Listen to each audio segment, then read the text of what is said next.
মেহেদির রং হাত থেকে শুকানোর আগেই পাষণ্ড স্বামীর নৃশংসতার শিকার হলেন রোমানা খাতুন নামের এক গৃহবধূ। গভীর রাতে স্বামী আশরাফুল ইসলাম সোহাগ তাকে ছুরির আঘাতে হত্যা করে স্বাভাবিক মৃত্যু বলে প্রচার করে।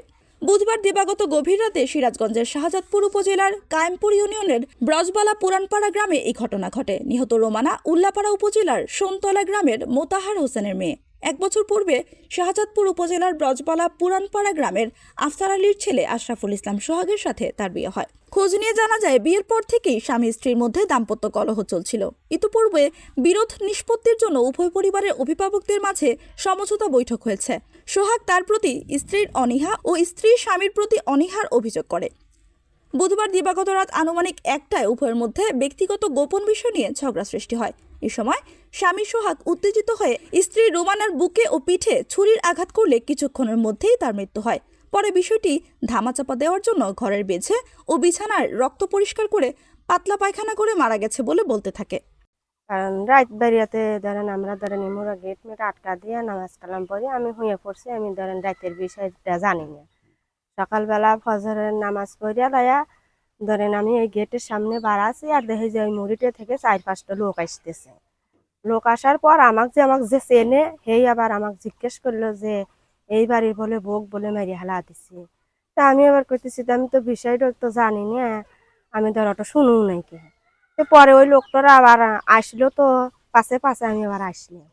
আসার পর আমি আবার ভিতরে গেলাম। ভিতরে যায়া ওই ছেলেটা আবার যে ঘরে ওই মহিলা রয়েছে, সেই মহিলার ঘর খুলে দিলে আমি আবার ওই 3-4টা পুরুষ দিয়ে ঘরের মধ্যে আমি আবার গেলাম।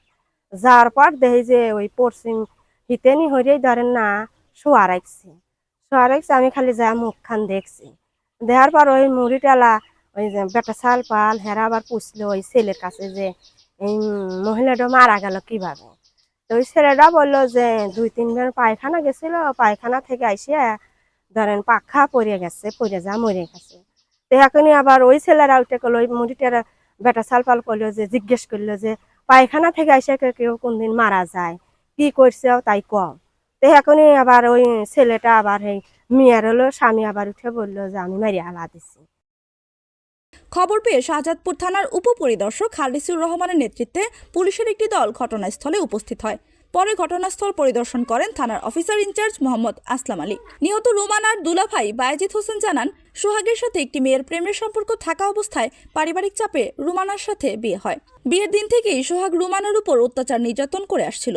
এ বিষয়ে শাহজাদপুর থানার অফিসার ইনচার্জ মোহাম্মদ আসলাম আলী বলেন, খবর পেয়ে আমি সহ ঘটনাস্থলে পুলিশের একটি দল উপস্থিত হয়। এ সময় বাড়ির সদস্যরা পলাতক ছিল। তৎক্ষণাৎ অভিযান চালিয়ে স্বামী আশরাফুল ইসলাম সোহাগকে আটক করা হয়।